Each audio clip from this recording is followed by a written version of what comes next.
Hello everyone, आज का जो टॉपिक है कंज्यूमर बिहेवियर। आज हम बात करेंगे decision making and decision making process की। चलिए आज का वीडियो लेक्चर स्टार्ट करते हैं। पहले हम डिस्कस करेंगे डिसीजन मेकिंग क्या होता है, उसके बाद हम डिस्कस करेंगे 5 stages of consumer decision making process.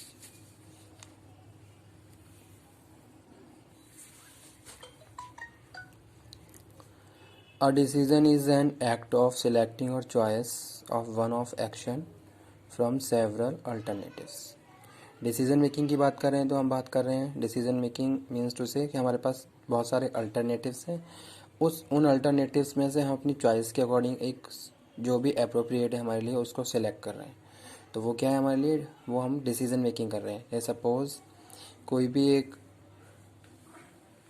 Organisation है, ऑर्गेनाइजेशन के पास बहुत सारे रिसोर्सेज हैं। अब कौन से रिसोर्स उसके लिए बेस्ट हैं, उन्होंने क्या करा, उनको प्रॉपरली यूटिलाइज करने के लिए डिसीजन मेकिंग करी उसके लिए। ठीक है, अब जो भी रिसोर्स हमारे लिए बेस्ट हैं हमें उन्हें ऑप्टिमम यूज़ करना है। ठीक है, ताकि हमें ऑप्टिमम यूटिलाइजेशन के साथ करें और हमारी जो एफिशिएंसी है, जो भी हमारी वर्किंग इफेक्टिवनेस है, वो इम्प्रूव होती रहे। तो इस तरीके से हम बात करें डिसीजन मेकिंग की कि डिसीजन मेकिंग क्या है। Decision is an act of selecting और choice one of action from several alternatives. हमारे पास बहुत सारे अल्टरनेटिव्स हैं, कौन क्या चीज़ बहुत अच्छे से परफॉर्म कर सकता है। अगर हम बात करें ह्यूमन रिसोर्स की, ठीक है, तो वहाँ पे भी हम डिसीजन मेकिंग कर रहे हैं कि right person on the right job, किसे हम क्या टास्क हमें किसे असाइन करना चाहिए। तो इस तरीके से हम जो भी एक्टिविटी फॉलो करते हैं वहाँ हम बात कर रहे हैं डिसीजन मेकिंग की। Decision making can be defined as the process of selecting right and effective course of action. ठीक है, जैसे कि यहाँ लिखा हुआ है सिलेक्टिंग द राइट मीन्स उसे right person on the right job. ये भी एक तरीके से डिसीजन मेकिंग हो सकता है किसी भी ह्यूमन रिसोर्स के लिए। And effective course of action from 2 और more alternatives for purpose of achieving a desire result. ठीक है, जो भी जैसे सपोज हम ऑर्गेनाइजेशन की बात करें, ऑर्गेनाइजेशन के अपने कुछ गोल्स कुछ ऑब्जेक्टिव्स होते हैं। अब उन गोल्स उन ऑब्जेक्टिव्स को अचीव करने के लिए हमने क्या करा, डिसीजन मेकिंग करी कि किस तरीके से हम अपने गोल्स को अपने ऑब्जेक्टिव को अचीव कर सकते हैं। ठीक है, अब उनको अचीव करने के लिए हमारे पास बहुत सारे अल्टरनेटिव्स हैं। अब कौन सा अल्टरनेटिव हमारे गोल्स के हिसाब से, हमारे ऑब्जेक्टिव्स के हिसाब से बेस्ट है, वो हमने वहाँ पे डिसाइड किया। तो हम डिसीजन मेकिंग की ही बात कर रहे हैं वहाँ पे, purpose of achieving a desired result. Decision making is the essence of management. ठीक है, अगर हम डिसीजन मेकिंग की बात करें तो कहीं ना कहीं टॉप लेवल जो मैनेजमेंट है वो मिलके क्या कर रहा है, डिसाइड कर रहा है कि अब क्या करना चाहिए अपनी कंपनी के ऑर्गेनाइजेशन के लिए, किस डायरेक्शन में मूव ऑन होना सक्सेसफुल रहेगा, क्या फ्रूटफुल स्ट्रेटजी हमारे लिए काम करेगी। तो कहीं ना कहीं ये सारी चीज़ें हम बात कर रहे हैं, इसमें क्या है, टॉप लेवल मैनेजमेंट इन्वॉल्व है। जैसे कि सपोज यहाँ पे हम बात करते हैं डेफिनेशंस की। तो एग्जाम में जब भी कोई भी टॉपिक आता है तो जब तक आप एक प्रॉपर डेफिनेशन नहीं लिखोगे विद ऑथर के साथ, तब तक आपके मार्किंग थोड़ी अच्छी नहीं हो पाती। तो जब भी आप कोई भी टॉपिक स्टार्ट करें, टॉपिक लिखें, तो उसकी एक डेफिनेशन जरूर लिखें। जैसे कि यहाँ लिखा हुआ है, जो स्टोरी ने डेफिनेशन दी है, टैरी ने, it defines decision making as the selection of one of behaviour alternatives from 2 और मोर पॉसिबल अल्टरनेटिव्स। ठीक है, अगर 2 या 4 अल्टरनेटिव्स हमारे पास हैं तो उनमें कौन सा हमारे लिए बेस्ट है, दैट इज डिसीजन मेकिंग। इसी तरीके से क्या होता है, कंज्यूमर की बात करें हम, कंज्यूमर क्या है, कंज्यूमर जब मार्केट से कोई भी परचेज करने जाता है तो उसके पास बहुत सारे अल्टरनेटिव्स हैं। अब उसके हिसाब से, उसकी पर्सनैलिटी के हिसाब से, उसके एटीट्यूड के हिसाब से, एज वेल एज उसके इकोनॉमिक स्टेटस के हिसाब से कौन सा प्रोडक्ट उसके लिए बेस्ट है, तो ये उसकी डिसीजन मेकिंग होगी और वो उसी हिसाब से क्या करेगा, प्रोडक्ट को परचेज करेगा। तो वो हम यहाँ पे हम बात कर रहे हैं कंज्यूमर के डिसीजन मेकिंग की। ठीक है, ये सपोज बहुत सारी चीज़ें होती हैं जो उसे इन्फ्लुएंस भी करती हैं, लेकिन उसने अपने उस सारी चीज़ों को प्रॉपरली इवेल्युएट करके फिर क्या अपने लिए सेलेक्ट किया, तो वो उसकी क्या है, डिसीजन मेकिंग है।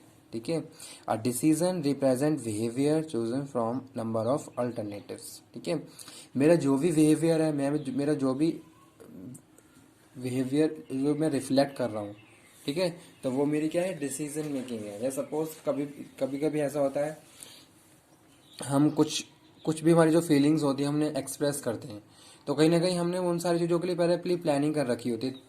ठीक है, और उसी के हिसाब से फिर हम सारी चीज़ों को प्रॉपरली प्रोसीड करते हैं, तो वो यहाँ पे हम बात कर रहे हैं decision represent behaviour select from number of alternatives. Consumer decision making process involves the consumer to identify their needs, gather information, evaluate alternatives and make buying decision।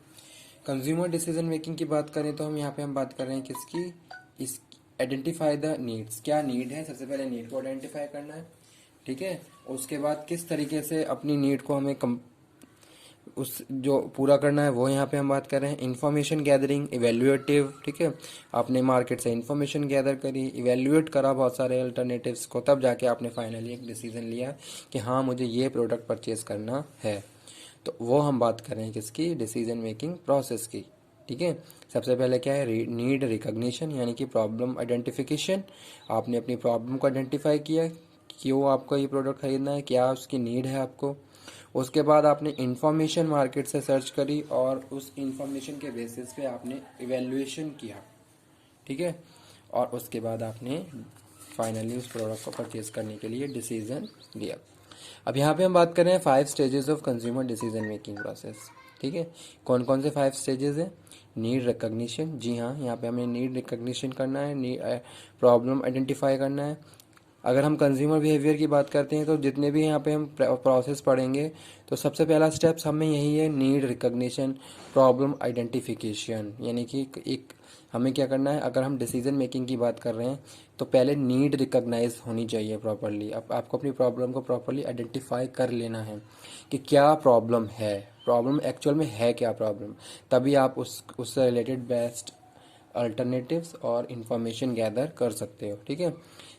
एक बार जब आपने अपनी नीड को आइडेंटिफाई कर लिया, फिर आप क्या करोगे, उससे रिलेटेड इन्फॉर्मेशन सर्चिंग शुरू कर दोगे, ठीक है। अब इन्फॉर्मेशन कैसे हो सकती है, बहुत सारे वे हो सकते हैं इन्फॉर्मेशन सर्च करने के, ठीक है। जैसे सपोज आप with the help of advertisement information search कर रहे हो, वहाँ से आपको इन्फॉर्मेशन मिल रही है, मैगजीन से इन्फॉर्मेशन मिल रही है, बुक से इन्फॉर्मेशन मिल रही है, कोई फैमिली का कोई मेंबर है वो आपको क्या कर रहा है, इन्फॉर्मेशन दे रहा है। तो इस तरीके से बहुत सारे सोर्स हैं इन्फॉर्मेशन के जहाँ से आपने इन्फॉर्मेशन को गैदर किया। उसके बाद जाके फिर आपने क्या करा, इवेल्युएट करा अल्टरनेटिव्स को, जो भी आपके पास अल्टरनेटिव्स निकल कर आए, ठीक है। जैसे सपोज किसी के पास 4 अल्टरनेटिव्स हैं, अब उसने उसको इवेल्युएट किया अपने हिसाब से कि मेरे लिए कौन सा प्रोडक्ट सुटेबल है, क्या प्राइस मेरे लिए, किस प्रोडक्ट के प्राइस मेरे लिए बेस्ट है, ठीक है, मेरी लाइकिंग मेरी पर्सनैलिटी के हिसाब से कौन सा प्रोडक्ट मुझे सूट करेगा, ठीक है। तो कहीं ना कहीं बहुत सारे फैक्टर्स होते हैं जहां हम प्रॉपरली उनके बेसिस पे इवेल्युएट करते हैं। फिर फाइनली जो 4th स्टेप है वो क्या है, परचेज डिसीजन। आपने क्या कर लिया, किसी एक को सिलेक्ट कर लिया और उसको परचेज करने का डिसीजन ले लिया, ठीक है। अब नेक्स्ट जो यहाँ पे हम लास्ट बात कर रहे हैं, पोस्ट परचेज बिहेवियर, यानी कि जब आप उसको यूज़ कर लोगे तब जाके आपके कुछ एक्सपीरियंस निकल के आएंगे कि हाँ इसको परचेज करने के बाद ये रिजल्ट रहा, ये आउटकम रहा इसका, तो वो क्या है उसका पोस्ट परचेज बिहेवियर। तो ये 5 स्टेजेस थे कंज्यूमर डिसीजन मेकिंग प्रोसेस के, कि किस तरीके से कंज्यूमर डिसीजन मेकिंग के प्रोसेस को फॉलो करता है और कौन कौन से स्टेप बाय स्टेप वो फॉलो करता हुआ लास्ट पोस्ट परचेज बिहेवियर तक पहुंचता है, ठीक है। चलिए ये वीडियो लेक्चर हम यहीं पे फिनिश करते हैं।